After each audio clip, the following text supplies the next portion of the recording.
Very good afternoon to everyone. And first of all, I would like to thank all of you for joining us for this interactive webinar on the economic substance regulations that have come into place in UAE recently. And on behalf of the Nimai and Rama team, I want to thank and acknowledge all of you taking out time from your busy schedule to join us. I think most of you would be having background about the firms, so I will not go into that. We have planned interactive presentation and have planned enough and adequate time for Q&A session for all of you to address your queries. I think we've reached out and have had individual calls as well with quite a few of you. So we take this opportunity, I think, from my side, Nisarg here, I take this opportunity to extend my best wishes and hope all of you are doing safe and healthy in the current environment. Although UAE, we are opening back and gradually coming back to offices and work. My only request is for all of you to keep taking the necessary precautions and maintaining social distancing as directed by the government of UAE, which has been very proactive in their directives to us citizens. And I think their efforts are now showing the results as we are one of the first countries to be coming back and opening up in such a major manner across the globe, actually. So my best wishes to all of you. And before we start, I'm very pleased to have amongst us CA Anish Mehta. Anish is currently the chairman of the Institute of Chartered Accountants of India Dubai chapter, which has a strength of almost 2,500 members and the largest overseas chapter of the Chartered Accountants body of India. Anish is a dear friend, and also he has been on the committee of ICAI for last 7 years. He moved to UAE in 2004 and is a very well-known and active professional chartered accountant in the UAE fraternity. You will see him a lot of times on Khalij Times, so his face would, I'm sure, be very familiar to all of you. His video is on right now, yeah. So apart from his formal introduction, I think not many people know that he sings very well and he also plays table tennis and cricket very well. So that's, I think, that would be a more appropriate introduction for Anish. He will be giving his opening remarks for this session before we start with the formal presentation from Kapil. So I will hand it over to Anish to, give your opening remarks and address our webinar today. Thank you, Nisarg, and thank you, Rama Group and Nimai Group, to extend the invitation to me. As you know, we will be talking about economic substance regulations, and I'm very pleased the way Nisarg has introduced me. He has told all my relevant activities, which I do. So. But only thing is, you have not told about the core income generating activity, which is that I'm working in one of the audit firm and mainly deals with the statutory audits of the companies. So thank you once again and welcome all the participants and good afternoon. As we all know, economic substance regulations in UAE have recently been introduced. And in fact, it has been introduced across the globe in the countries with no or very nominal corporate tax in order to comply with international initiatives to combat harmful tax practices. Economic substance rules, as we know in UAE, were introduced in the month of April 2019, and businesses need to assess how we should comply with these rules.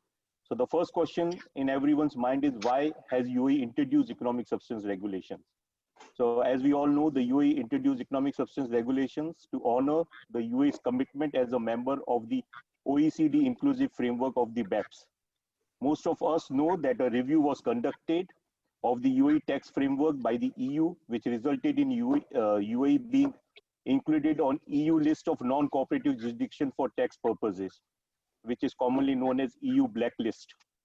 So in the response to this, UAE pronounced the issuance of economic substance regulations on 30th April 2019 and the subsequent release of the guidance on the application of regulations in the month of September.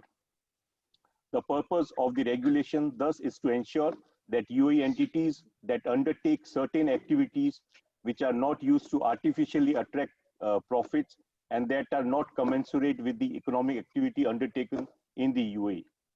In essence, the new rules require certain legal entities established in those countries to demonstrate that they carry the substantial economic activities here. Here means here in the UAE.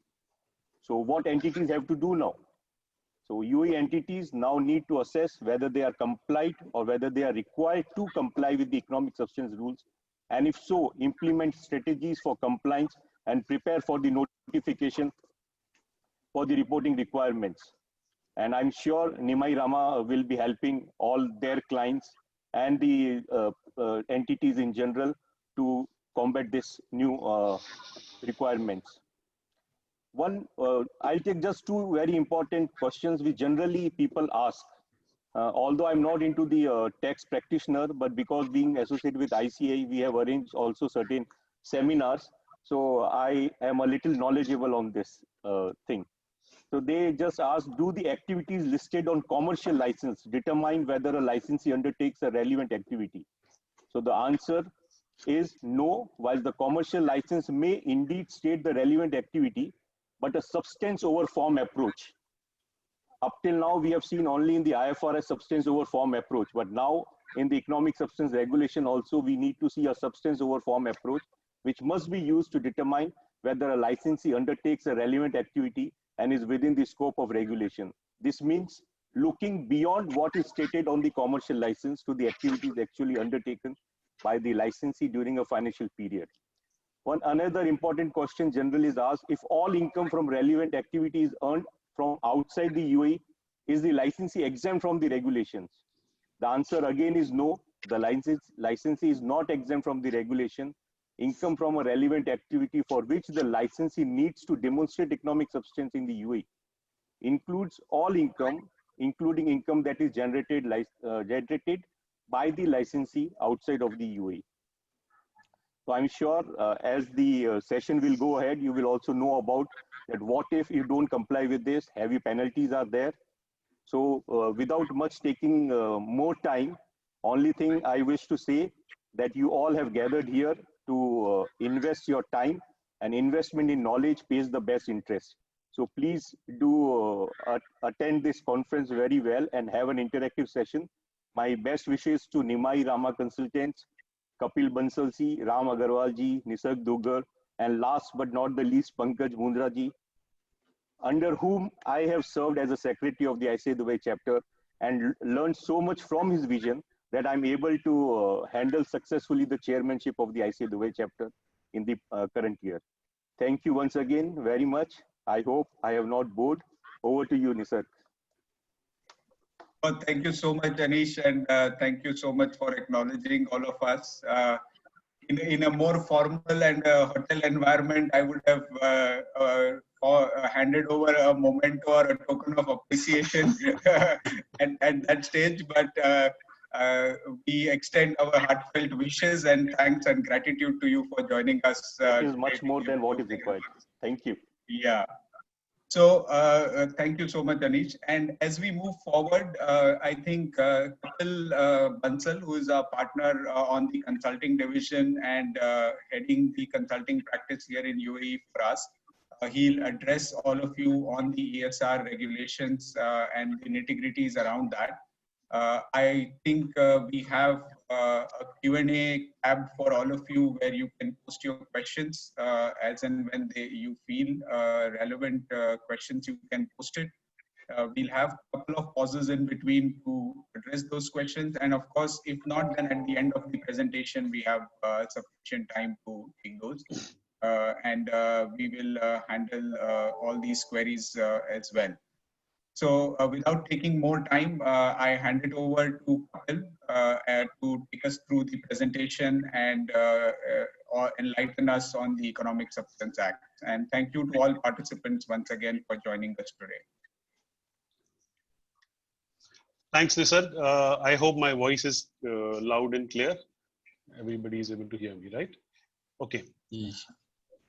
Thank you, Anishji. Thank you very much to accept our invitation and to be here to give the opening remarks on the session. And I think you covered two very important questions and very relevant questions. Generally, people take this as a point that if it is not mentioned in their commercial license, so most likely they may not, the act may not be applicable on them, which I think you have rightly said that that's not the case. You have to follow the substance over form approach. And another thing also which you mentioned on the income, that if it is there, then income generated outside UAE also will be covered as a part of it. So I think I'll take it forward from there. And as Nisarg said, we are open to questions. I'll take a couple of pause in between once I finish some sections. And if you have any questions, you can raise your hand. You can type it on the chat box, and I'll try and answer those questions. And if not, then maybe once we finish the session, then definitely I'll try to answer the questions. I'm just sharing my screen with all of you. Dipesh, let me know once it is visible.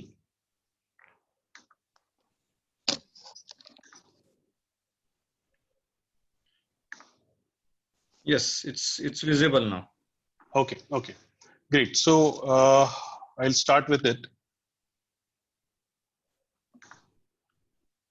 Okay, so this is some of the topics which we are going to cover on the what is ESR, why ESR, and some other countries which has implemented the applicability, relevant activities, key concepts. We'll discuss some examples on the relevant activities as well.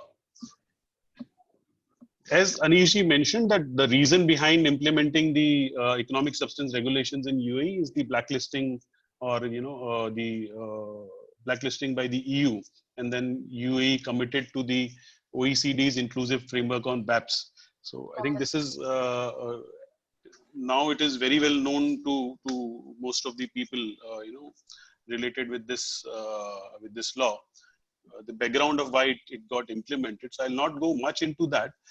Only a couple of things which I would want to mention. So the BEPS framework, which was issued by the OECD, it talked about 15 action plans, and out of that 15 action plans,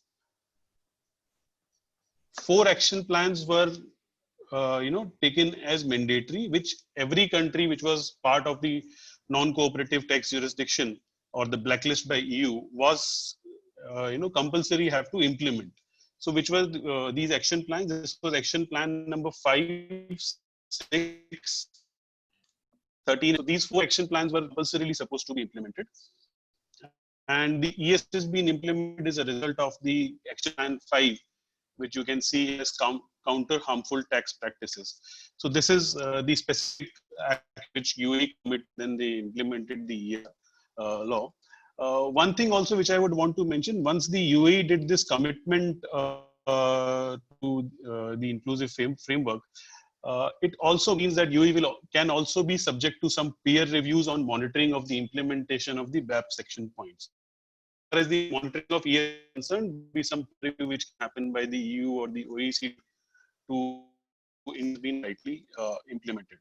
I think with this, I'll move on to the next slide. Some of the countries, as Anish mentioned again, that it has been implemented across the globe. It's not only UAE which has implemented this act, but yes, there are some more similar countries which have no or minimum tax have also implemented after committing to the OECD's inclusive framework on BEPS. And the names you can see here: BVI, Cayman Islands, Isle of Man, Mauritius, Bahamas, Bahrain, they have also implemented. And more or less, I would say the act, if you see, it's on the similar lines. There are because again, it is based on the international standards of OECD. So more or less the definitions, the provisions of the law are same. There are slight changes here and there in some of the jurisdictions based on some practices being followed there. They have tried to tweak some provisions of the act, but by and large, the soul of the act remains the same. as the way it is there in UAE. Now, what is ESR? Just to spend 2-3 minutes on understanding what is ESR actually. So, if we say if we talk about economic substance is a phrase or a term which is used extensively in the tax laws or in reference to the tax laws. It's a principle which says that for any transaction to be valid, it needs to have a substantial purpose and an economic effect, other than reduction of the tax liability. So in the other way, if a transaction is being entered into solely with the purpose of avoiding reducing a tax liability, then that transaction does not is not considered to be as valid. So this precisely is the meaning of having an economic substance in tax parlance. Now, the regulations, when we talk about economic substance regulations, what it means is that these regulations require the companies or the entities operating out of any jurisdiction to demonstrate that they are undertaking actual economic activities to attain or to execute the transactions in the business they are, or to attain the turnover which they are having, or to generate the income which they are having. They need to demonstrate that the actual activities are conducted behind or are underlying the transactions, and then they should be able to demonstrate that these are happening from the country in which the profits are being booked or the revenues are being booked. So this is what the economic substance regulations means, on a broader perspective. Just to share, at times you will see companies they adopt a structure where they have their R&D facilities, their manufacturing sites, and their support centers. Basically, the higher cost absorption, verticals, they will have it in jurisdictions where the taxes are higher. Or maybe the cost is also lower. There could be some other reasons, but yeah, one reason is they have higher taxes.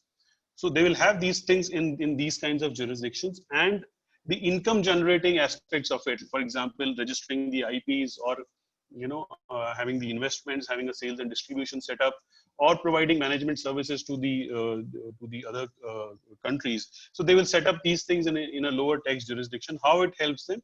When you are in the higher tax jurisdiction with higher cost, obviously your margins are lower, so you are paying low taxes, and in the jurisdictions where you have high cost.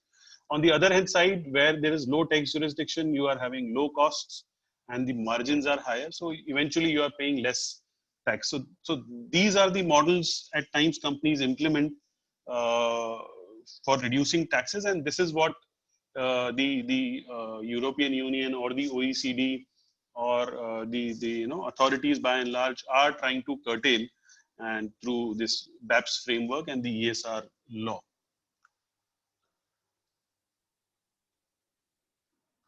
Okay. So now, in context of UAE, so when this law got actually implemented, so 30th April 2019, the first resolution of cabinet ministers was passed, the resolution number 31. This outlined the law itself, that this law is going to get implemented. And then on the 11th September 2019, there was another decision number 215, under which they have issued further guidance on the applicability on the compliance related to the ESR. As far as the compliance is concerned under the ESR, there are two important things which we need to note. One is that every company on which this act applies, it needs to file a notification with the relevant authority before 30th of June in most of the cases. In some cases, as mentioned here for DAFZA and DIFC, it is earlier to 30th June. Although Ministry of Finance, while issuing the act, has indicated the due date to be 30th June, but some authorities, some licensing authorities, depending upon their understanding and their wishes, they have preponed some of the due dates in order to ensure compliance, before 30th June. So accordingly, DAFZA has made it 31st May and DIFC has made it 12th of June. But I think all of the authorities, like the Safe Zone, even Rakez, even JAFZA and the Dubai mainland, for all those entities, it is 30th of June. So we need to file a notification with the authority. In that notification, it is expected that we declare what relevant activity is being undertaken by the entity or by the company or under that trade license. We need to declare that under which relevant activity the business or the transactions are being entered into by a specific entity. We need to do it for every trade license. That is the first compliance. The second compliance is that we need to submit an economic substance report to the authority, again to that relevant authority. In this report, the companies are required to sufficiently prove the economic substance in UAE. So there are multiple economic substance tests and all which you need to follow. But what is important is you need to submit a report, which should have evidence. It will be a detailed report, obviously, with a lot of evidences in supporting to our argument that the economic substance is in UAE. Now, what is the due date for this report? The due date as per the law is 12 months from the end of financial year. So 12 months from the end of financial year for all financial years starting in 2019. Okay, 12 months from the end of financial year. Now, we'll take an example here. If there is an entity having the financial year as the calendar year, 2019, just to mention, 2019 is the first year of compliance for this law. Okay. Now, if the financial year is the calendar year, that is 1st January 2019 it starts and 31st December 2019 it's end. Then 12 months from the end of financial year, that means 31st December 2020, we need to, before 31st December 2020, we need to submit this report. This is the requirement. Now, if suppose the financial year is starting either from 1st of April 2019 or from 1st of July, maybe 1st of October, if the financial year is not coinciding with the calendar year, then what will happen? So in that case, the company's due date for complying, since it is 12 months from the end of financial year, will shift to that extent. So for example, if it is starting from 1st April 2019, the financial year it will end on 31st March 2020. So your due date for submitting the economic substance report will be 31st March 2021. So that way it will go further, coincide with your end of the financial year. What will happen for the 3 months of 2019? So if the financial year was starting from 1st April 2019, what about Jan, Feb, March 2019? So you need not report for those 3 months. As far as the first compliance is concerned, you are not required to report on that first 3 months. So that's how the compliance is structured. Before moving forward, if anyone has any questions, I can answer.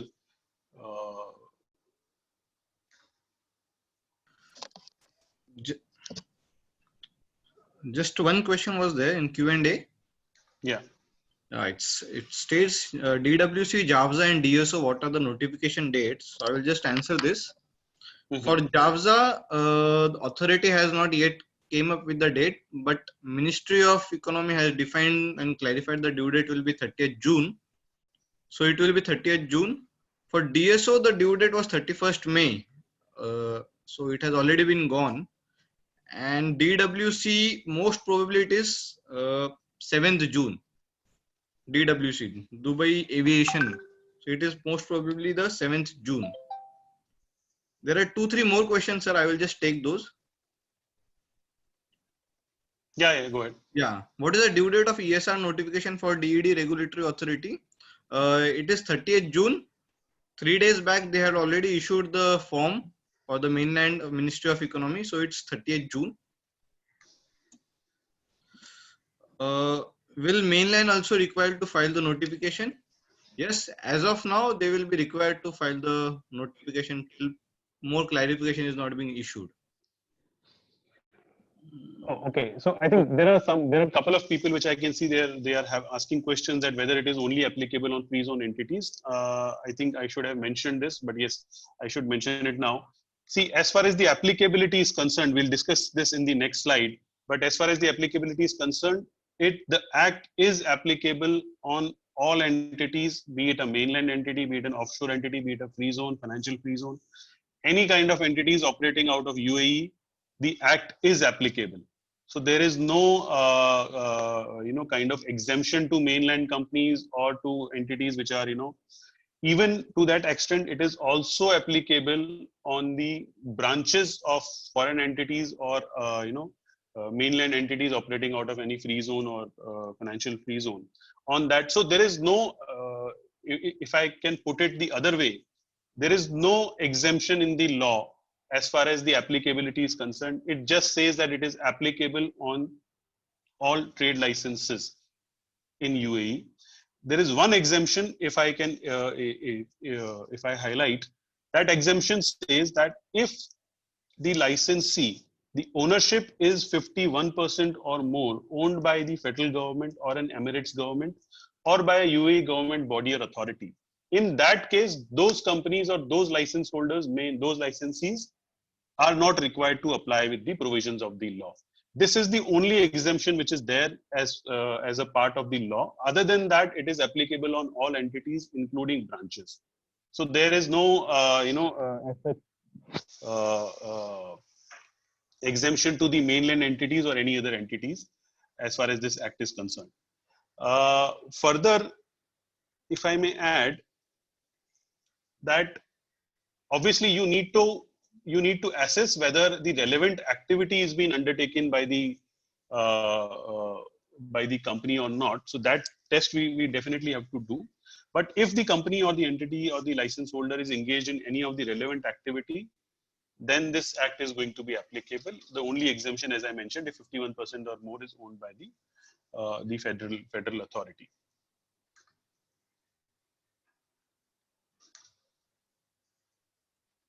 Okay, so I think I'll further discuss on this applicability slide, and the rest of the question maybe we'll take at the end of the session. So I have already explained about the applicability of the law, and that is, it is applicable on all entities engaged in the relevant activity. Another thing which I just want to mention is that it's an annual compliance. We need to comply it every year. Every year, these two compliances, which I talked about, notification and the economic substance report, that has to be done. It has to be complied for all trade licenses which the entity is holding. So, for example, you may have a group of companies or group of different entities operating out of multiple jurisdictions within UAE. So you have to comply it for all trade licenses which you're holding. And as I said earlier, it is applicable to branches and partnerships as well. Kapil? Yeah. Yeah, just to, you are not visible, I think so. Oh, Just okay. Yeah. No worries. I'll just check it. Yeah. So I'll move on to the relevant activities now. Yeah. I'll move on to the relevant activities now. So what are these relevant activities which we have been talking about, that if you are undertaking any of these relevant activities, this is going to be applicable on you. You can see on the screen, there are 9 relevant activities which is prescribed under the law. If I break up distribution center and service center into 2, then it will be 10, which is banking, insurance, fund management, finance and leasing or lease financing, holding company, distribution and service center, intellectual property. Under intellectual property, you have high risk IPs as well, and then headquarters and the shipping relevant activity. So these are the 9 relevant activities which are included, prescribed under the law. And if any of the entities are undertaking any of this 9 relevant activity, then the act is going to be applied. You may be undertaking multiple of the relevant activities. So if you are, so for example, if the transactions which your company is undertaking falls under 2 relevant activities, maybe finance and leasing, maybe distribution and service center, headquarter as well.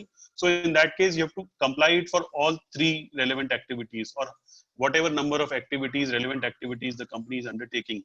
You have to comply for all the relevant activities, be it 4, 5, 6, 7, 8, 9, whatsoever is the number of relevant activities. You have to comply for each relevant activity individually. There is some leeway where the relevant activity is ancillary to the main business of the company. Then in that case, you can jointly comply with that. But otherwise, it is applicable on all relevant activities. We have to demonstrate the economic substance in UAE for all the relevant activities we are undertaking. Now, going back to what Anishji mentioned in his opening remarks, that at times people ask this question that, what is a relevant activity? If it is mentioned in the trade license, in my commercial license, then it is applicable. If it is not mentioned, it is not applicable. No, that is not the case.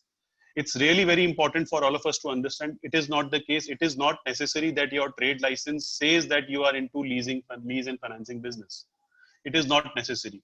What will define is the transactions which you are undertaking, in which the transactions which are appearing in your books. Whether you have included lease finance as a relevant activity or not,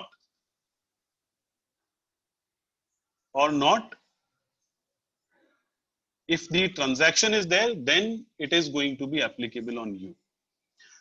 Now, further discussing about the relevant activity. Now, 3 relevant activities which you can see here: banking, insurance, and shipping. I would say these are straight as compared to the other definitions of the relevant activity.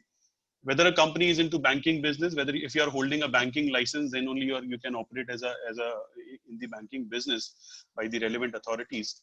Like for example, DIFC will give you a banking license, then only you can work as a bank in UAE. So only if you are holding a banking license and then providing certain services which are included as a part of the banking, then you will be classified under the banking activities. Similar is the case with insurance, and similar is the case in case of shipping as well. But if we leave these 3 apart for the time being, the other relevant activities has a very, very wide meaning. It is not industry specific. It is not product specific. It is not service specific.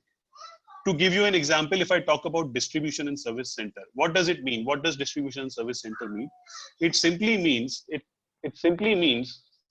that if a company in UAE is buying a particular good from a connected person outside UAE, and selling and reselling that particular goods, in that case, that company in UAE will be taken as a distribution center in UAE.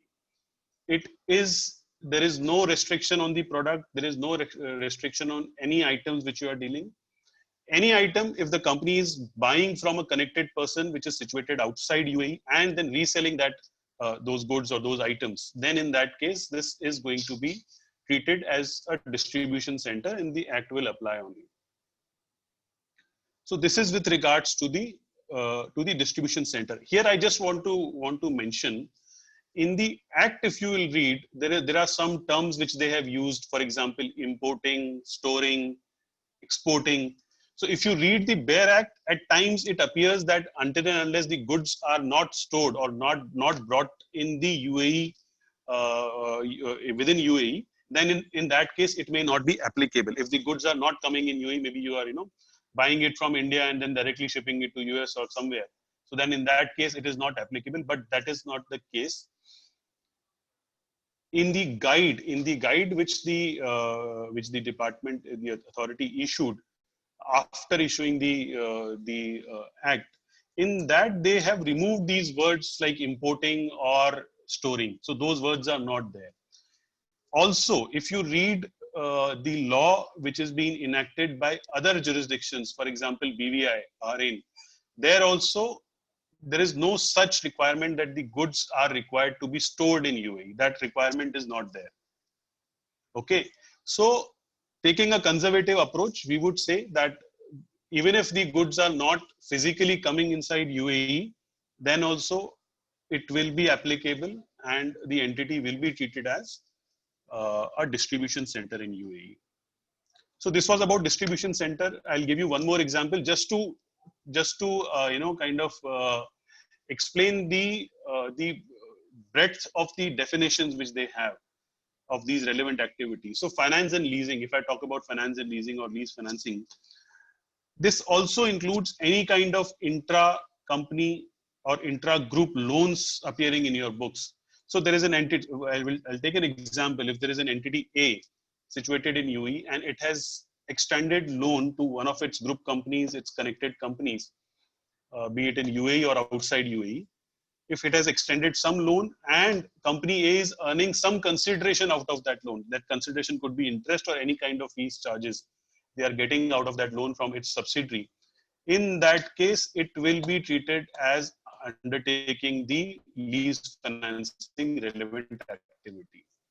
So again, it is not required that in your trade license there is a mention about lease and finance activity. It is not required. You are in a simple manufacturing business or a trading business, but you have extended loan to a related company of yours and you are earning interest out of it or any other kind of charges.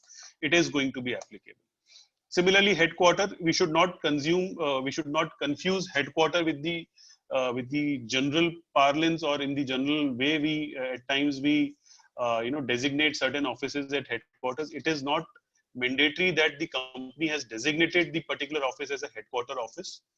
What will determine whether the headquarter relevant activity is been undertaking or not is the support services or the operations which are being managed by that office pertaining to the other entities of that group which are operating out of UAE.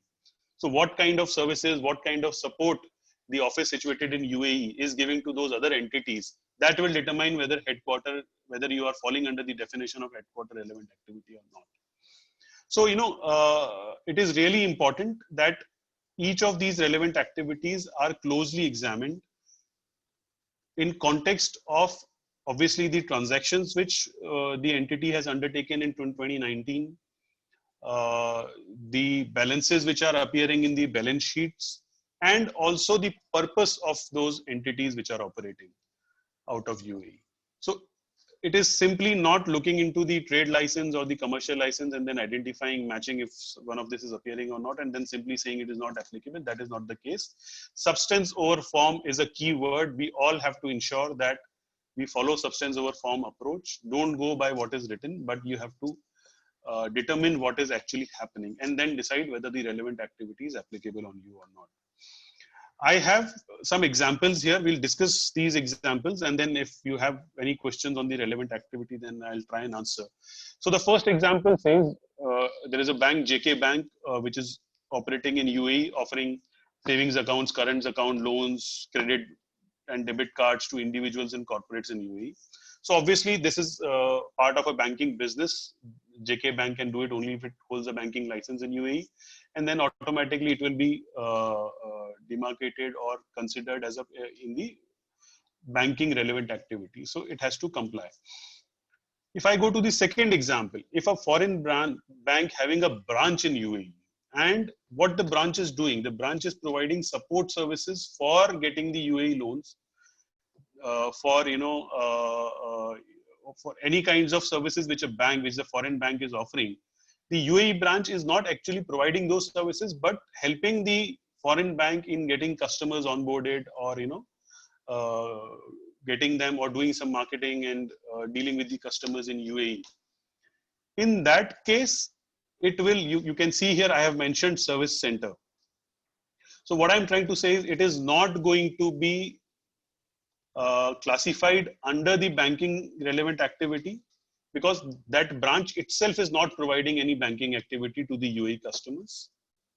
But it is most likely, and there are huge chances that it will be classified as a service center in UAE if that branch is getting a fees from the bank, from the foreign bank, towards the services which they are providing. So for example, they are generating commission. So if they have brought in customers to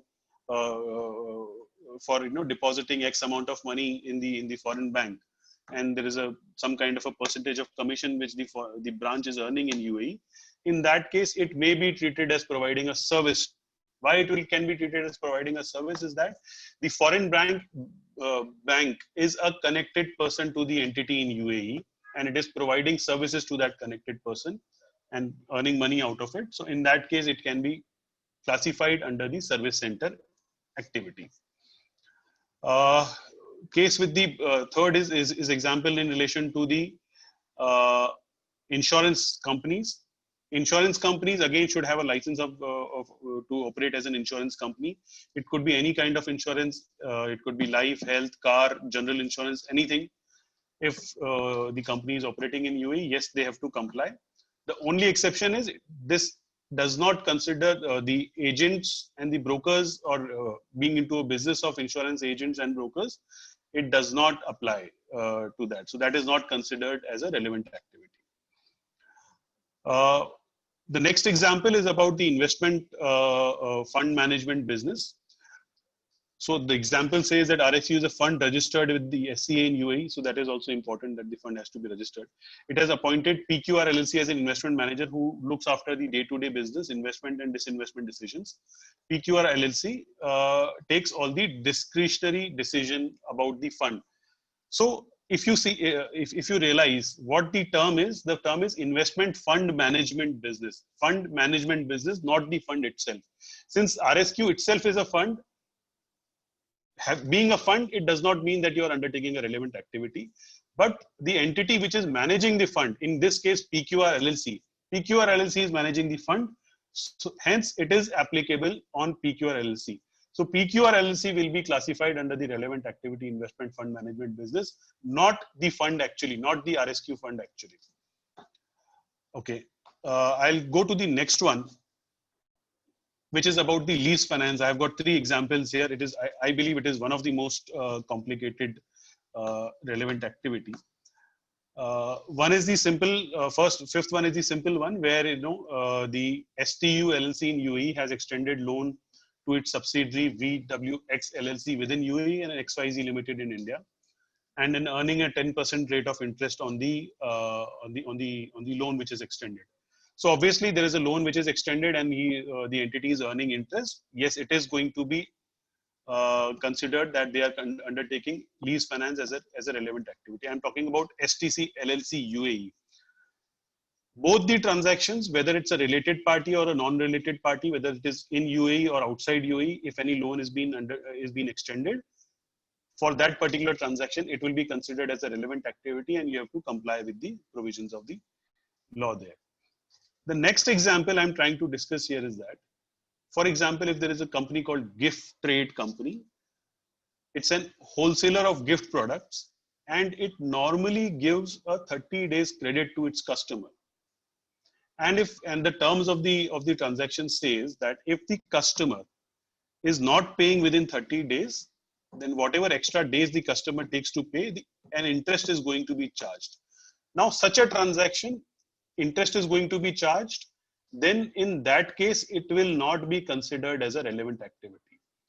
So any interest income generated out of delayed payments by the customers is not considered as a relevant activity. But the law specifically includes that if a company is giving extended credit periods to its customers. So for example, in general, the credit period is 30 days or 45 days, but for a particular customer, we have extended 180 days of credit, or we have extended 1 year of credit. That can be treated as a lease finance activity. So we need to really closely see what kind of credit periods we are offering, what is the general credit period being offered in the industry. And for any particular reason, if we have an extended credit period for some of our customers, it is a possibility that it can be treated as a lease finance relevant activity. So we need to be very careful about it. Another example which I want to discuss about lease finance is, there is a company called MNQ LLC. It has given loan to a company called RST India in India. And as per the loan agreement, MNQ is not supposed to receive any interest, any charges. There is no consideration which MNQ is receiving from RST India. But as for the terms of the loan, this loan will be converted into equity shares after 3 years. If RST India does not pay back this loan in 3 years, it will be converted into the equity shares of RST India. This can be considered under the relevant activity. Any consideration deriving out of the loan is a relevant activity. That consideration's definition includes conversion of debt into capital. So if there is a conversion of debt into capital, that is considered as a consideration, and lease finance activity is going to be applicable. So repeating myself, that we have to be very, very careful while we are examining, while we are assessing, determining the applicability of a particular relevant activity, in particular lease finance, headquarter, holding company.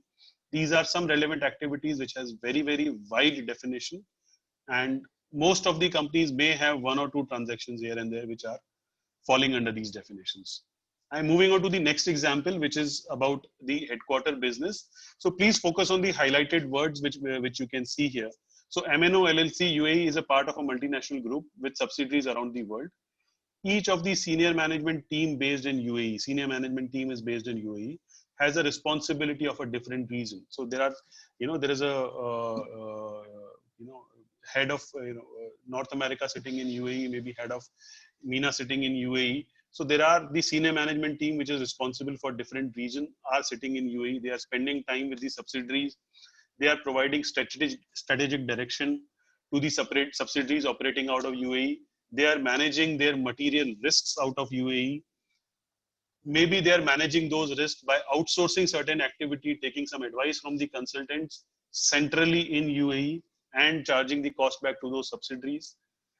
If any of these or all of these is happening from UAE, most likely that entity will be treated as a headquarter business. So as I said earlier, when we are assessing the relevant activity, we need to see the transactions, we need to see the P&L, we need to see the balances appearing in the balance sheet. Also, we need to see the purpose of setting up that entity, the activities which is being taken by different departments in that activity. And if any of these activities tantamounts to providing strategic direction or managing risks for its subsidiaries, for its related companies which are situated outside UAE, it will be treated as headquarter business. Not necessarily that the company has designated UAE office as a headquarter office. It is not necessary that it is being designated as a headquarter office, but depending upon the activities, it can be applicable.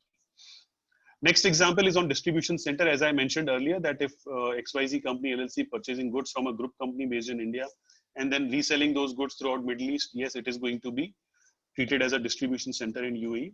So in case of a distribution center, although the example is not there for service center here, but I just wanted to mention, if we talk about distribution center, what is important is that you're buying from a connected person, that you're buying from a related person, that you're buying from an associate entity.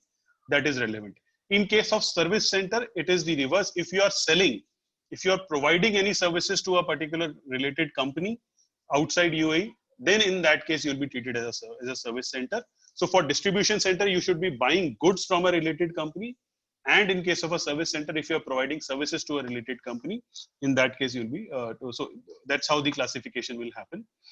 The next example is about the distribution center. In that case, the company GST FZCO is buying from a trader which is independent, which is not related to GST FZCO. In that case, it is not going to be treated as a distribution center. The act will not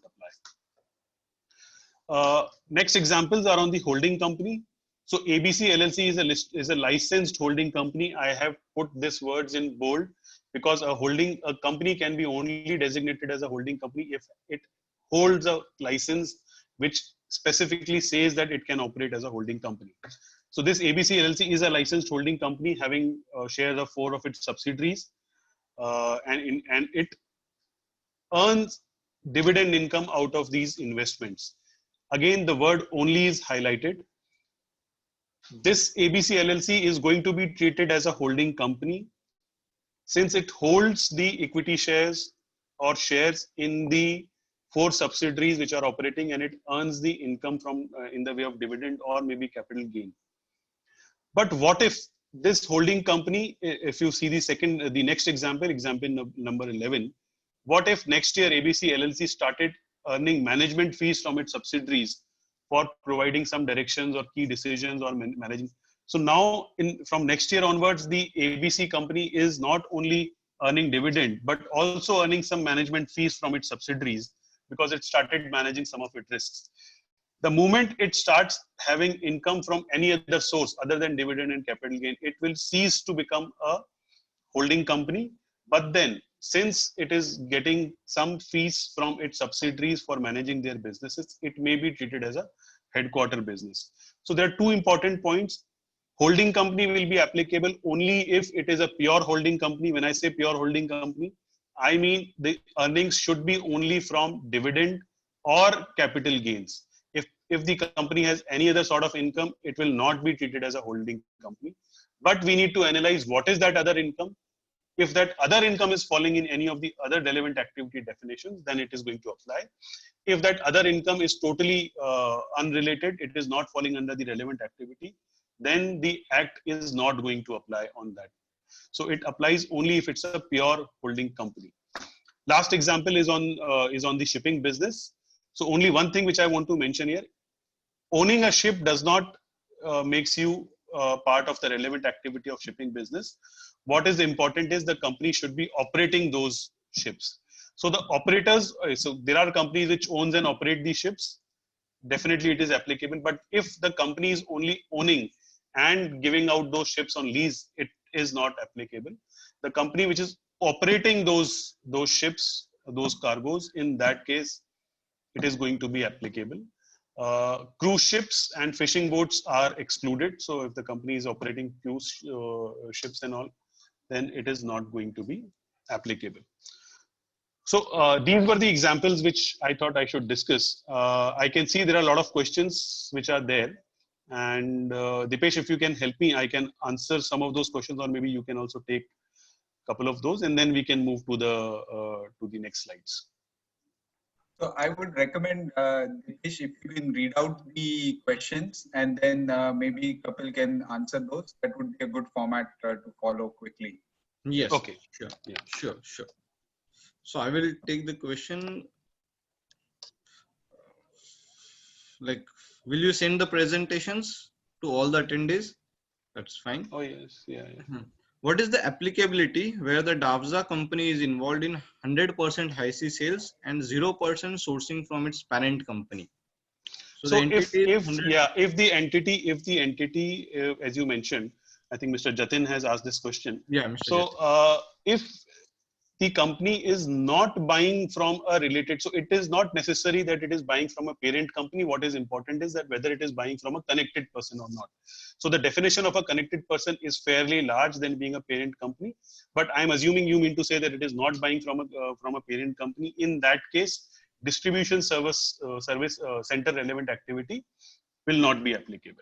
So for being a distribution center, it is important that you're buying from a related or a connected entity or a person. So that is important. Yes. So there was other question. Do we have to keep the reconciliation between books and ESR for the reconciliation? Obviously, yes.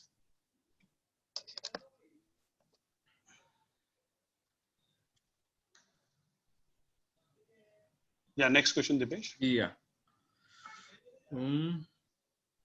One question is, how do we define the connected person? Girishji, we are going to cover this in detail. And in my next slide, this is what I'm going to cover. So just please wait for a few more minutes. Yeah. Mihir Mathurji was asking, could you elaborate on the holding company? Does solely holding equity interest in subsidiary without earning any dividend would require to notify the holding company business in the ESR notification? So if it is just holding the equity as of this year and no revenue was earned, so do they need to notify? So yes, holding the equity interest in a subsidiary company will kind of attract the holding company relevant activity. It is not necessary that in that year you are earning the dividend or not.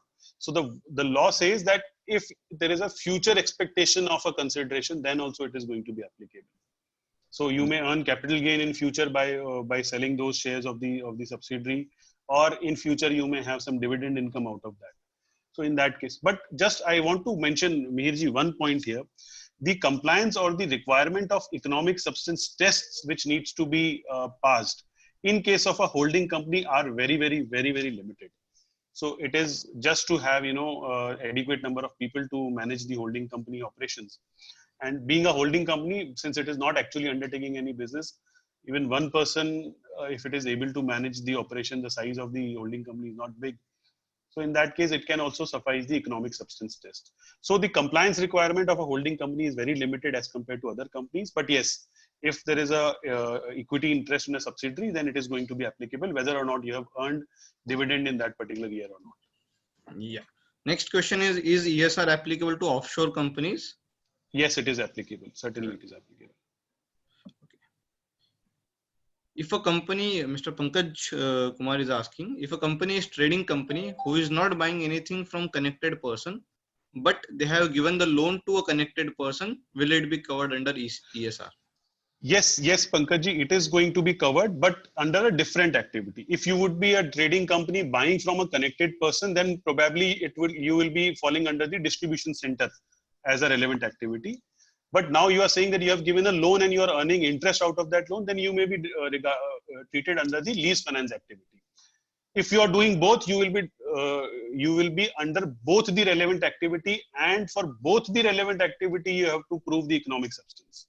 Please note, there is a possibility that a single company is falling under multiple relevant activities. For example, in the question which Pankajji asked, he says that I am not buying anything from a trading company, from a related company, but I have given loan.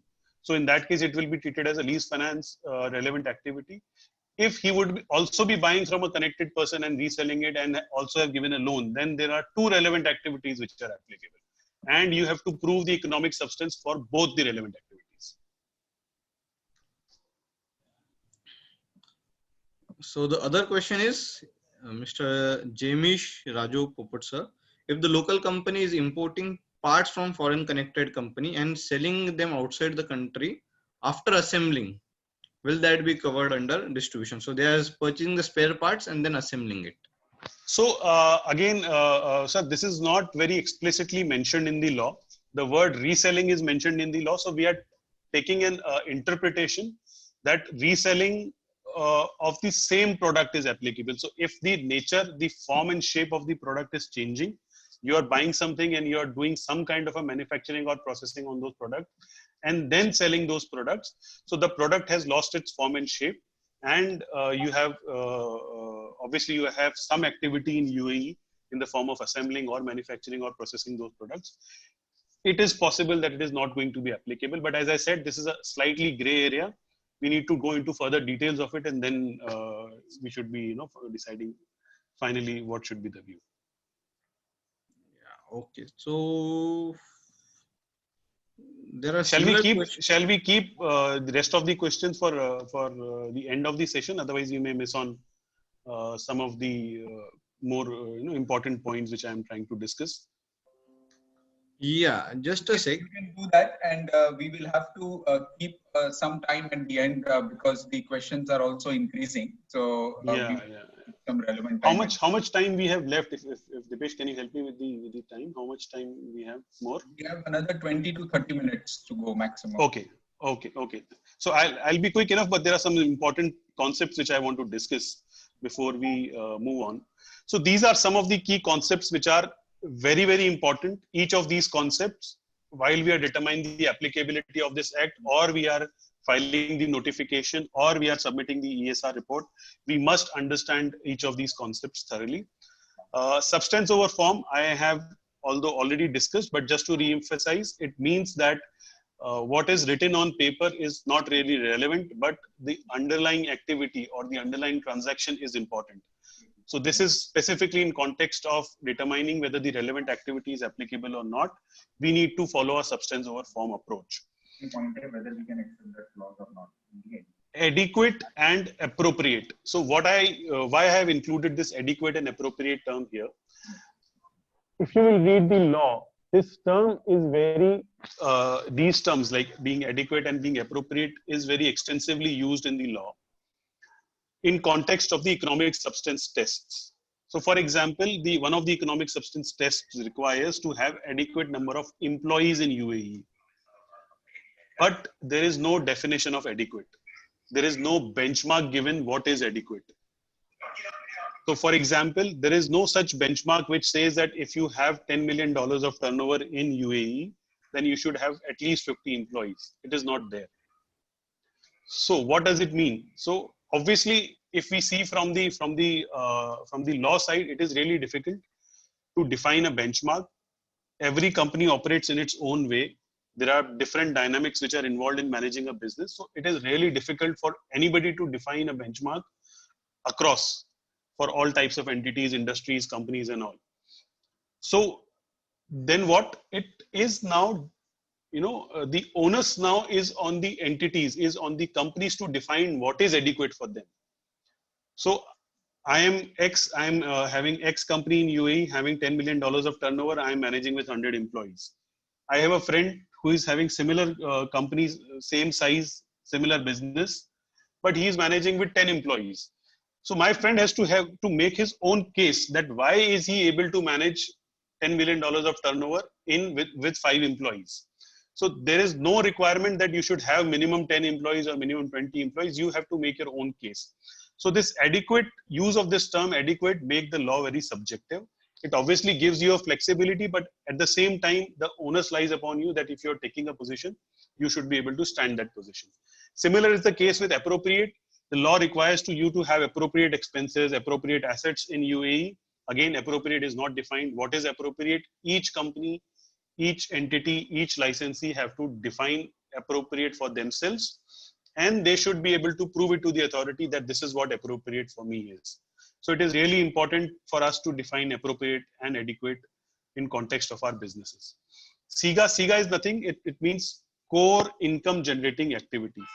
For all the activities, all the relevant activities which the company is undertaking, we need to define core income generating activities.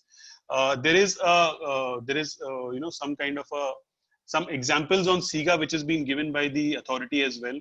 I have seen some people using those PDF file in which there is a non-exhaustive list of SIGA is given. I am requesting not to confuse the list of SIGA with the definition of relevant activities. I came across I had some discussions with people who are treating SIGA as the definition of relevant activity. It is not the case.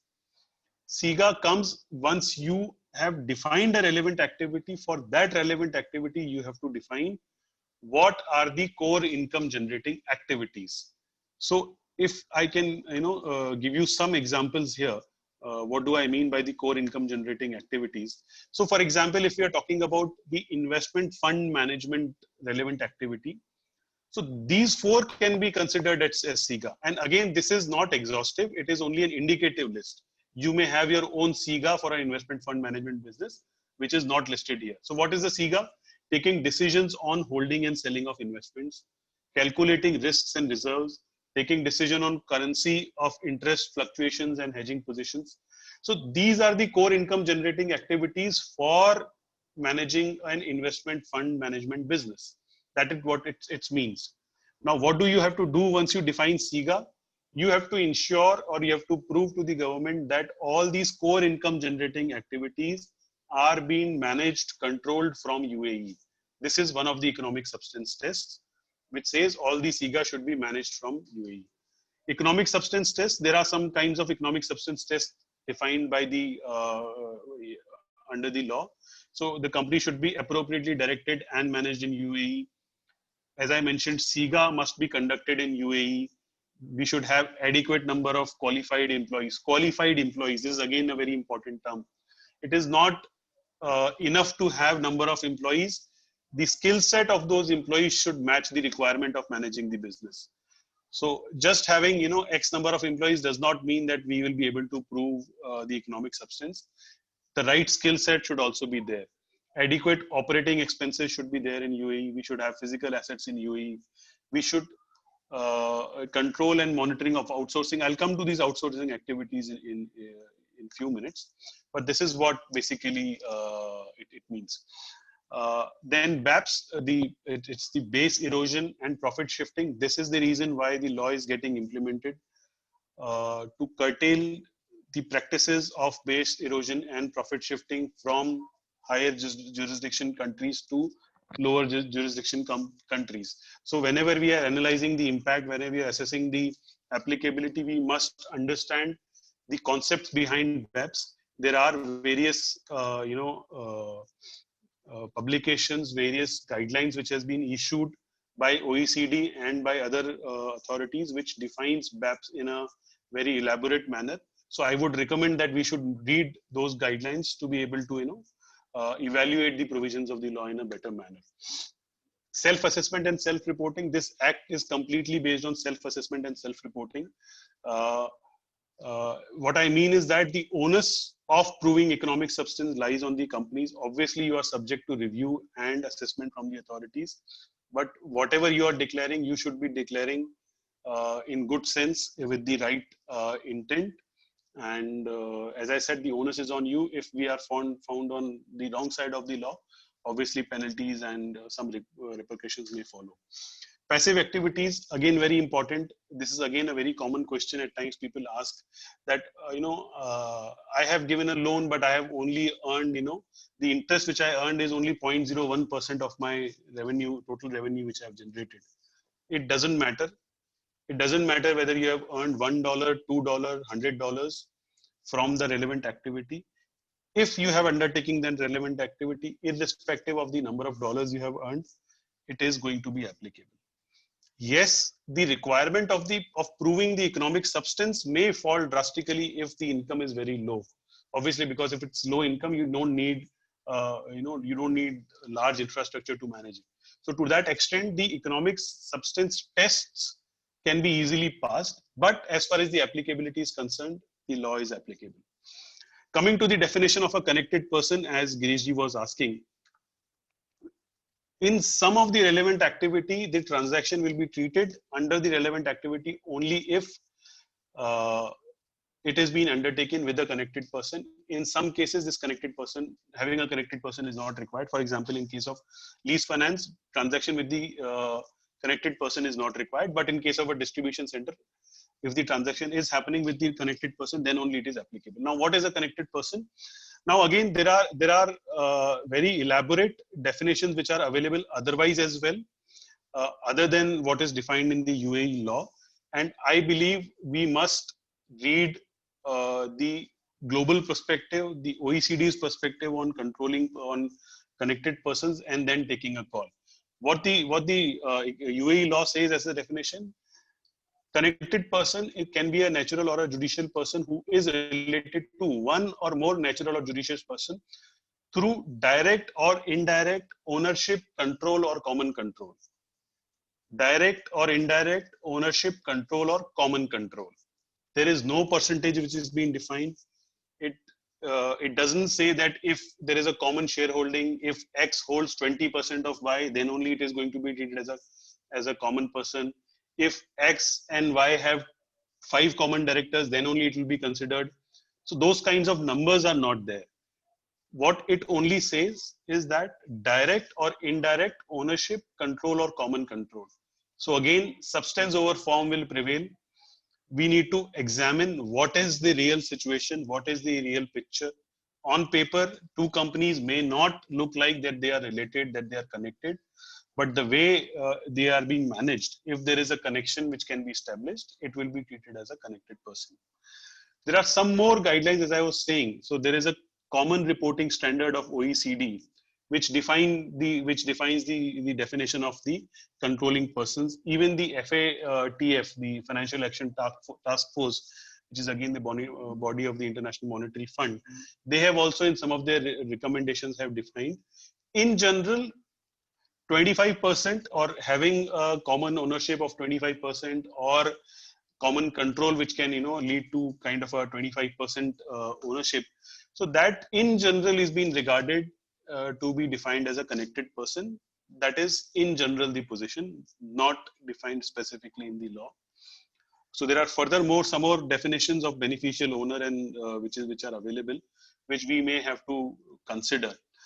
If we look into the British Virgin Island law, the law which is being defined by the British Virgin Island, in one of the other acts, they have defined the definition of a connected person or a group, and they have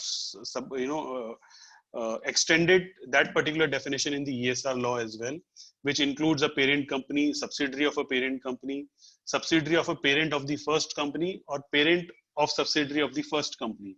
So if any of these 4 conditions are getting fulfilled, as far as the British Virgin Island law is concerned, in that case, it will be treated as a connected person. But here in case of UAE, it is that definition is not very crystal clear. So what is important for us? We need to identify if there is a beneficial owner, a natural person or entity, which is getting benefited out of the business, and we are having some transaction with that beneficial owner. If there is any direct or indirect ownership, which can be 25% or more, we need to see that. We need to see the profile of our board members, of our directors, and of our senior management people, and then take a decision whether it can fall under the definition of a connected person or not. Last concept which I want to explain is on the outsourcing activity. It is allowed under the law that if a company is not having adequate number of employees in UAE and has outsourced some of its activities. So for example, the HR related activities outsourced to an HR consultant, or we have appointed a risk management team to assess, to review the risks in the organization on a regular manner and submit a report to the management so that they can take right decisions on the right time. So these activities can be outsourced. There are some conditions, and if they are outsourced, it can be treated as managed from UAE, even though you may not have adequate number of employees, you may not have adequate number of operating expenses in UAE. Still, it can be treated as managed from UAE, provided the company should be able to demonstrate adequate supervision on the outsourcing activity. The outsourcing activity must be conducted in UAE, and the outsourcing provider should have adequate substance in UAE. So if a company has outsourced some of its management activities, some of its support functions, and the entity or the company to which these functions are being outsourced is operating out of UAE, has substance in UAE, the activity is being conducted in UAE, and the company has adequate supervision on that outsourcing agency, in that case it is allowed. It can be treated, it can be included as a part of proving our economic substance. So these are some important concepts which we must understand to assess the applicability to comply with the law. Just a couple of things which I want to mention, which I want to highlight. This law is being drafted based on the internationally prescribed standards and concepts. Obviously, as I mentioned, substance over form, being adequate and appropriate, being self-reporting, connected person, all these definitions requires or has some kind of a subjectivity. We may need to have some judgments, we may need to take some judgmental calls while assessing the compliance. So while taking those calls, it is important that the person, whoever is helping you or whoever is managing this compliance, should understand the international standards and concepts around all these concepts. It is important for us to be to ensure that we are on the right side of the law. 2 minutes more, I'll finish this and then we'll take questions. So what we need to do, what are the companies or entities which are in UAE need to do? First of all, you must identify all your trade licenses and the respective due date for compliance for all the trade licenses. You need to examine the relevant activities. I would suggest when you're doing for 2019, also do it for the part year of 2020. It will help you. I'll tell you how it is going to help you.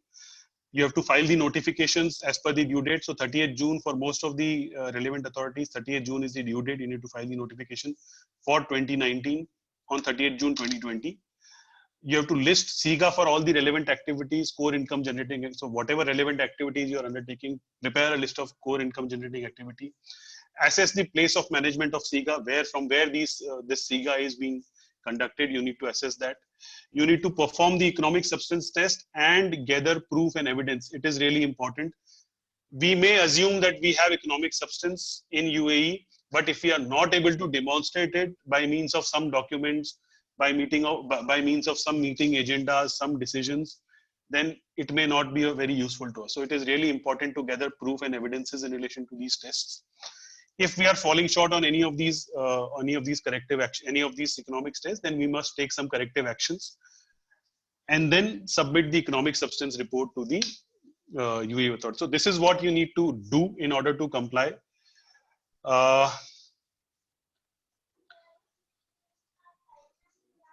This is the content of the notification. So all authorities have released their forms of the notification. Most of them have released.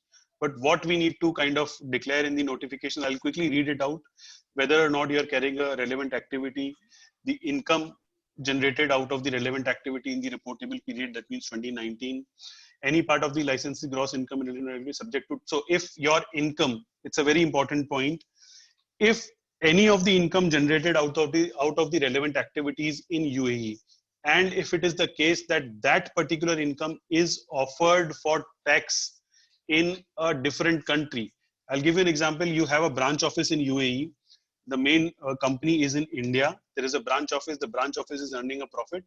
And that profit which is earned in UAE by the branch office is offered for tax in India by the main company. The main company includes that income in its income and pay tax on it. We need to declare that in the notification. Why it is important? Although in the UAE ESR law, there is no exemption for these people, but in some other countries, if your income is being subject to tax in other jurisdiction, then you are exempted from the compliance of ESR. Although in UAE you are not exempted, you still have to comply. But obviously the requirement of proving the economic substance will fall drastically if you are paying taxes in any other country for the income which is generated in UAE. I am not talking about the income which is generated by your company, by your connected company in any other jurisdiction. I'm talking about the income which is generated by the UAE entity, appearing in the books of UAE entity. And if it is being offered for tax in any other country, you have to declare that with all relevant details. And the requirement of proving economic substance will most likely fall to a larger extent if we do that. Obviously, the details of the license, names, address, financial year, etc. we need to do. The reportable period we need to kind of give them. If we are into the risk of high risk IP businesses, then direct parent company, ultimate parent company, and the information about the ultimate beneficial ownership. If we have a share capital 51% of more ownership by the government, then we need to declare that. And the person name of the designated person. So there is a complete format. These are the important contents of the format. 2 more minutes. Why it is important to act now? As I said in this section, that we should analyze the relevant activities for 2020 as well. Year 2019 has passed. Most likely, we may not be able to do much about what has happened in 2019. If we are not able to prove economic substance in, or we are falling short in some documents or some requirements, we must do it for 2020 as well, so that at least in the 6 months remaining for 2020, we take those corrective actions. Why it is further important? The financial penalties which are there, if you are not complying with the law, if you are giving any incorrect information, or if you are not able to prove your economic substance, the financial penalties which are there for the first year, 2019, are lower. It is ranging between 10,000 to 50,000 dirhams. But for the next year onwards, it is going to be 50,000 or 300,000 dirhams or more. So the penalties are huge if you are not able to do the compliance for 2020. That's why I strongly recommend do the assessment right now and take corrective actions at least for 2020 if you are not able to do it for 2019. For example, you need to have X number of board meetings in UAE. If you have not conducted those board meetings in UAE for 2019, you cannot change much about it. But at least you can ensure that in 2020 you do the minimum required board meetings within UAE, so that you are able to comply at least for 2020. Last slide. What if the licensees fail to meet the ESR, the economic substance? One is that I told you there are some penalties which you may have to pay. More important is this, which is the article number 9 in the Cabinet Resolution 31. If a company is not able to prove the economic substance, the authorities, the relevant authority in UAE, the competent authority in UAE, which means Ministry of Finance, is supposed to share the information about that company to the particular company, to the particular country in which the income or the main activities are happening. An example, if there is an Indian company doing majority of its business activities from India, having a small office in UAE, but larger amount of profits are declared in UAE, and the UAE office is not able to prove the economic substance, UAE's Ministry of Finance will pass on this information to the Indian tax authorities. Most likely that company, Indian company, have to pay tax in India on the income generated in UAE. So this is a major impact which can come if you are not able to prove the economic substance. Obviously, the transfer of information between countries will only happen if they have specific treaties and agreements in place. But there are many countries where these treaties and agreements is already in place. So the sharing of information may happen. What kind of extent is there for sharing of the information? I want to highlight. UAE Ministry of Finance will share the information with the competent authority of the parent company, whichever is the parent company in whichever country. The ultimate parent company, if there is a corporate structure which is having multiple layers, it will inform it to the parent company. It will also inform it to the ultimate parent company. It will also inform to the country of ultimate beneficial owner. Ultimate beneficial owner means any owner having 25% or more shareholding. So it will also inform to the ultimate share beneficial owner. If there are multiple beneficial owners, probably the information will be informed to the countries of the multiple beneficial owners. So this is serious impact which the companies may have. So it is really important that we prove the economic substance. I am done with my presentation. I am ready to take questions. Dipesh, you can one by one call out the name and then tell me the question, and then I will try and answer. Nisarg here. I think I just want to take some of the questions that have been raised here, and then I will hand it over to Dipesh. Okay. There was a question on ship commercial management and technical management. Are they relevant activities? What was that? Commercial management and technical management. Yeah, ship commercial management and technical management. So I believe commercial management means operating of those ships. So then it is going to be applicable. If by technical management you are providing some services to a shipping company in maintaining those ships or doing some repair and maintenance work, it is not going to be applicable. Okay. Another question from Mr. C.D. Das. Is the holding company activity that is applicable for a RAC ICC company which does not carry out any business and no bank account but holds shares of a free zone company? Yes, it is going to be applicable. Okay, so that's going to be applicable. See, another important point which I want to highlight here. See, in the definition of the holding business relevant activity, it is clearly mentioned that the licensee or the entity should have a trade license which mentions it as a holding company. So please be careful if you are declaring your company as a holding company or under the relevant activity of the holding company. Make sure that your license allows you to be a holding company. If it is not, you may have some other compliance issues as far as the trade licenses are concerned. Right. And single family office license. This is a question from Girish Sedambi. Single family office license, is it applicable as well, and which category it will fall under? Single family office. See, there is no specific. The single family office licenses are generally in DIFC or in DMCC. So it will again be under the holding company applicability under the ESR regulations. That is my feedback. However, No, I think you are right. See, what we need to assess is that whether that entity or that single family license is owning some shares or having some equity interest in some of the other companies. So if that is the case, then yes. If you are not holding any shares and there is no other relevant activity which is being performed under that license, then in that case, it will not. Yeah. And if an offshore company purchased its material from a foreign connected person and directly sends this material to a customer abroad, since the materials are not coming to UAE, will it come under distribution and service activity? This question is by? Mr. Mohammed Safi. Yeah. So Mr. Mohammed Safi, the question which you have asked is a pertinent question. It is being asked in almost all forums.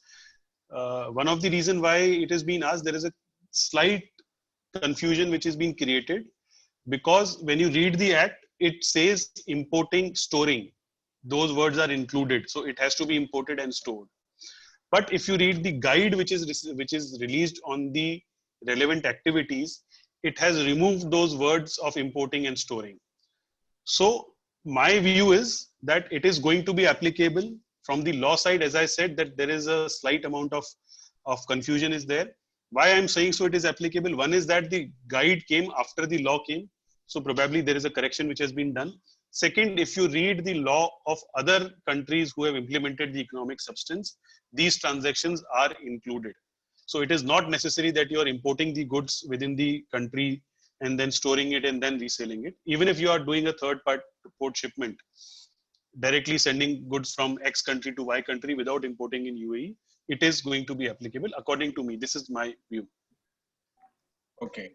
Mr. Mohammed Kachwala has asked about the courier delivery services. Does that express logistics or courier delivery services, do they fall under any of the activities under ESR? So it will not fall under the shipping activity, but we need to really see if you have any other, like for example, if you have given any loans to some people, if you are providing any services to your connected people abroad. So if those are, it will not fall under the definition of shipping, that I can tell you. But if any other transactions are there, it could be applicable. Right. Ms. Dipali, actually, Dipali Patel, your question is not very clear. If you could retype your question, I will take it down again. There is another question from Mr. Suresh. Any activity involving local purchase, import, processing, and local sales and exports will fall under the purview of the Act or not? Involving local purchases. Yeah, so my vision this is that there is no specific activity within which you will fall as a local company. However, you have all the other criteria which are there on the ESR regulations. So as Kapil had highlighted in the presentation, there are many different criteria, including related party transaction or interest, loans, etc. So that you will have to view those and comply with those. But a normal local activity may not classify as a trading activity. Yes, right. Mr. Bhupal, you have some question on sponsors, which is not clear, Mr. Bhupal Narayan Swamy. If you can just repost the question, we'll try to answer that. Just a minute, Nisar. If the question is that whether ownership from the point of view of sponsorship can be considered for that 51% exemption, it is not the case. Just I wanted to clarify that. Okay. Fair enough.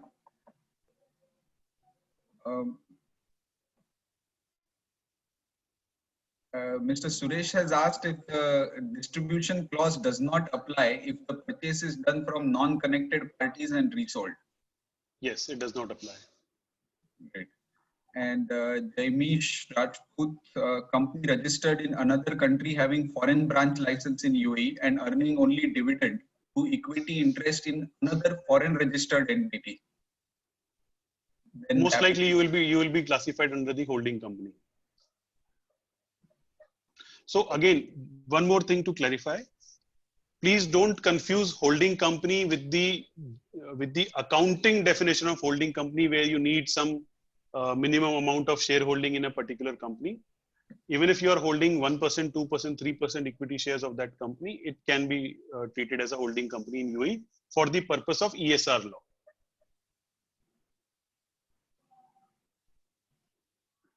Right. I think I understood Mr. Narayan Swamy's question. Just if I can take it. So I believe you want to ask that I have a sponsor which is also a sponsor of another company. Does that make these two companies as connected persons? It will not.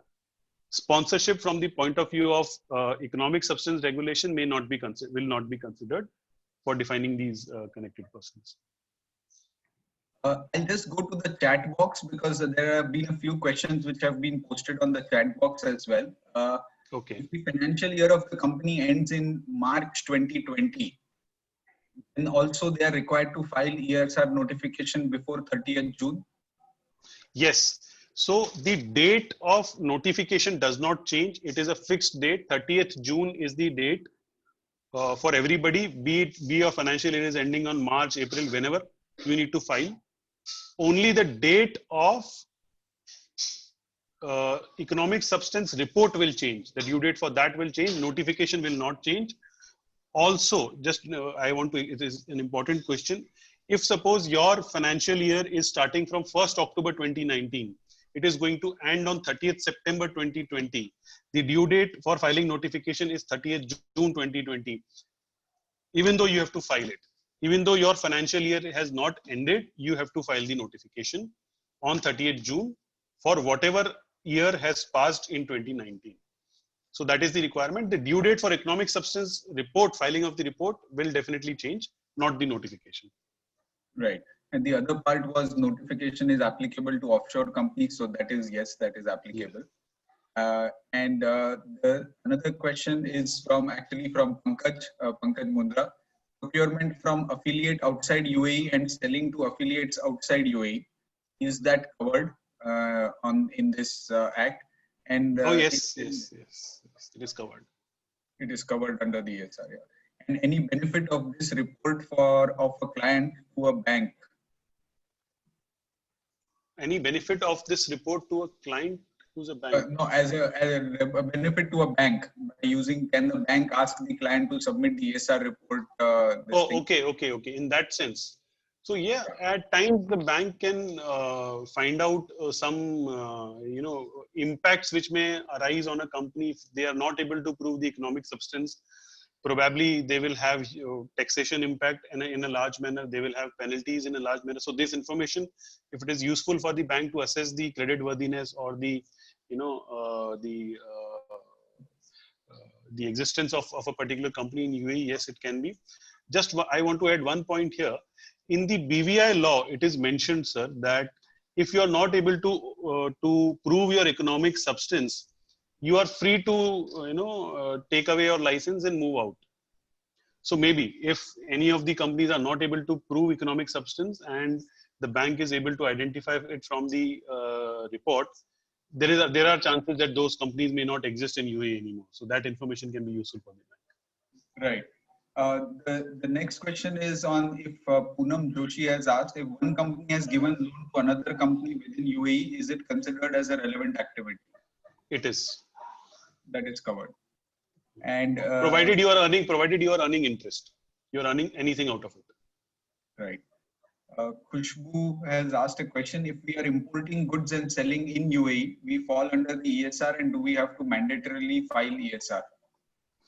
If you are importing from a related party, from a connected person, then yes, it is. If you are buying from a completely independent source, it is not. Right. In case of, this is from Hemlata, in case of a lease finance, company A is giving loan to company B for interest. Both are related party. However, both are in UAE itself. In this case, will it be treated as relevant activity? Yes, it will be. Okay. In case of distribution center, this is from Deepa Baradia. In case of distribution center, if we are not buying from related company, having a holding company outside the UAE, in this case, since we are not buying from related party, will it be applicable just because we have a holding company outside UAE or within UAE? No. So distribution center will definitely not be applicable. The primary condition for distribution center is you should be buying from a related party. Right. But the other activities you have to evaluate because you have foreign shareholding, and then you have to evaluate the other criteria. And Mr. Dixon Joseph, can the cost sharing to other related parties be considered as relevant activity? When it can be considered. Recharge of costs. It can be considered. So if these are major costs and these amount to managing some risks for them or providing some guidance to them in terms of making key decisions. So for example, you are charging senior management costs, you are charging some feasibility study report costs and things like that, then in that case, it could be. So there is no yes and no answer for this, you have to examine. Okay.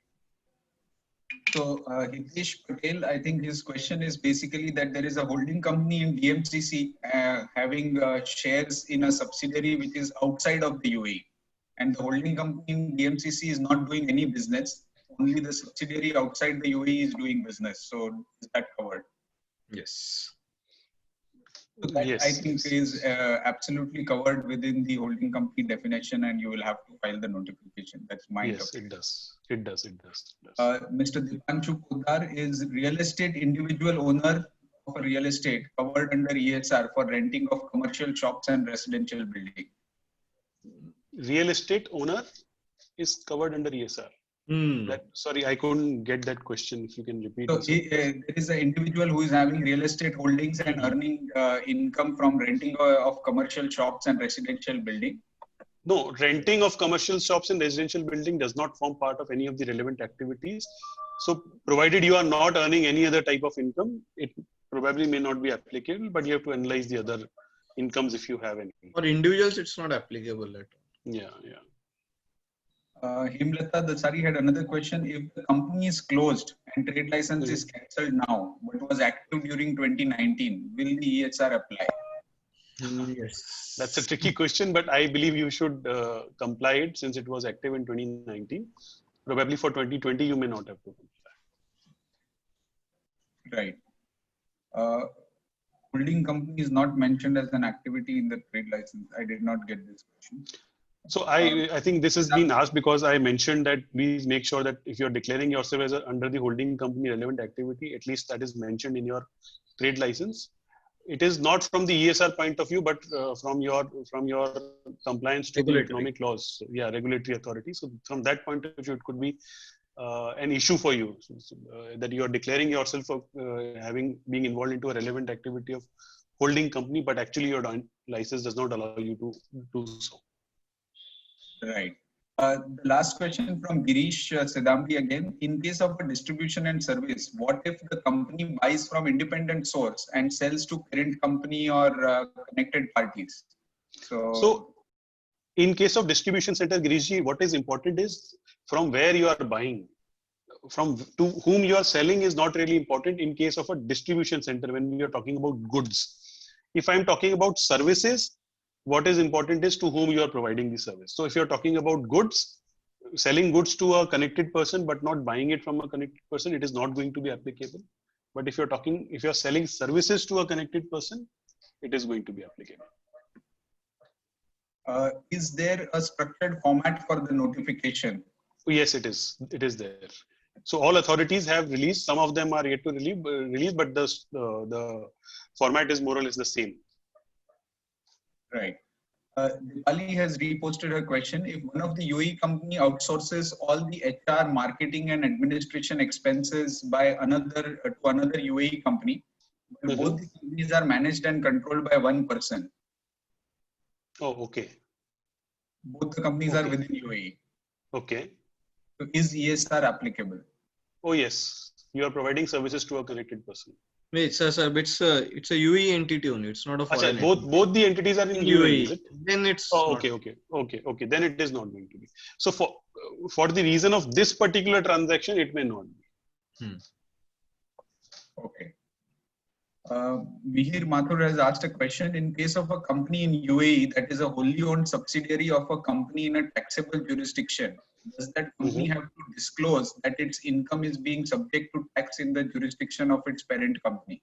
No, but if that is the case, it is not necessary that all subsidiaries or fully owned subsidiaries are declaring or the income in the nation of their holding company. But if you are doing so, then you have to mention it. If it is not the case, then you don't have to mention it. Is the notification timeline for JAVZA entity announced? That's the. Not specifically, JAVZA has not specifically announced, but please take it. It is going to be 30th June. Ministry of Finance has decided it for all across. So it is going to be 30th of June. Right. A company is charging management fees to other related company in UAE. Does it fall under holding company relevant activity? Management fee is not being significant part of the holding company. So not being a significant part does not absolve you from the applicability of the Act. As I mentioned, even if it's a passive activity, you're not earning substantially out of it, it is going to be applicable. Holding will not be applicable because it's not a pure holding. If it's management fee, it's going to be headquarter. Yeah, it is going to be the headquarter business. Girish has asked another question. How important is the tax residential status of the ultimate beneficial owner in determining the ESR applicability? See, applicability has got no relation with the ultimate beneficial owner. So the tax residential status of the ultimate beneficial owner has got no relevance as far as the applicability is concerned. Okay. I think most of the questions have been answered. If any participant has any other question, you can raise a hand and the page can coordinate that for you. But otherwise, I would like to move to the next phase. We have with us today in the webinar Mr. Jatin Brahmeta. Mr. Jatin Brahmeta is also a chartered accountant and is the cluster CFO for Godrej. Under his purview are the entire Middle East region, the entire Africa region, and the United States, USA. He is responsible for the entire finance operations of Godrej across these wide geographies. We are very thankful to him for having joined us today for the webinar. I would just request Mr. Jatin to give some closing remarks before we conclude the webinar. Dipesh, if you could please unmute Mr. Jatin so he can give his remarks. Yes, sir. He is unmuted. Thanks, sir.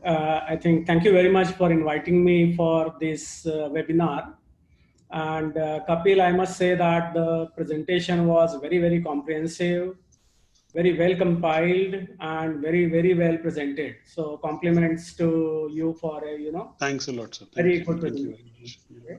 So I personally feel with the concerns around BEPS, POEM, and now ESR regulation, I think things would actually take a much better shape in the years to come. Yeah. And while this might still be seen as a compliance by most companies, I think a lot of onus is on professionals like you and me to actually make them aware of, what is substance over form and what kind of adequacy is needed. Yeah? So I think law will give a lot of black and white answers, but I think around it, a lot of things I think professionals like you will have to actually guide businesses how to manage. Okay? And this will also help generate good amount of employment, good amount of professional work in UAE. Yeah. And I think that is the reason, I feel the substance over form will be very critical, and a lot of work besides, I think, regulation. I think what's adequate and appropriate in those, that one of your slide, you had a lot of other things.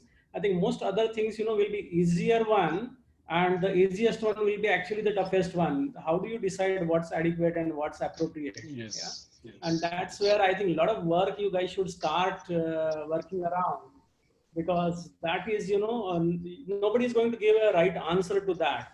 And how do you really provide good inputs to the corporates and the business guys? How do you really ensure that you are fully compliant in the true sense and not just for the namesake you are doing a compliance? So I would say very well presented, and I must also say probably, most questions you proactively tried to cover in your presentation. So a lot of questions already were being addressed in the presentation. So I think good amount of effort has gone in, and probably a lot of learning from earlier sessions, whatever you must have done, I think you have tried to bring that in. And the copy of this presentation will definitely help, I think, all the participants to probably, refer as a guidebook, at least at a higher level. So thank you very much, and we'll be happy to participate in any other webinars you are coming over. Thanks. Pleasure, sir. Thanks a lot for your kind remarks.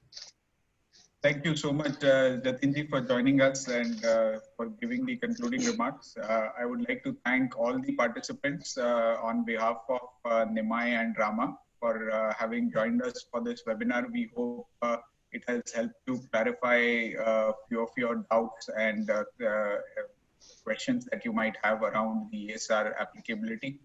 The team is available throughout if there are any questions or anything that you need clarification on, the team on ground is fully available for answering those queries of yours. Thank you once again, and please stay safe to all of you, and take the necessary precautions and follow the guidelines of the government during these challenging COVID times for all of us. And our best wishes and all the best from Team Nimai and Team Rama to all of you. Thank you. Yes. Thank you. Thanks a lot. Thank you, everybody. Thanks a lot.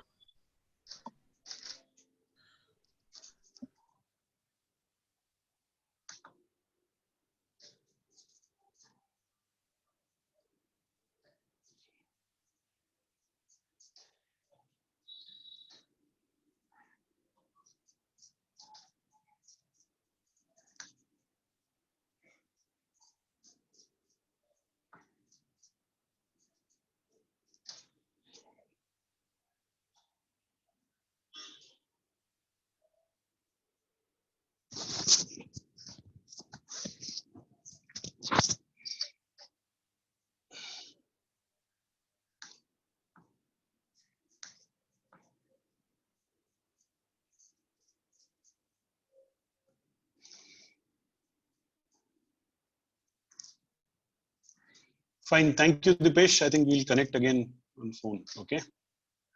Bye-bye. Thank you. Bye.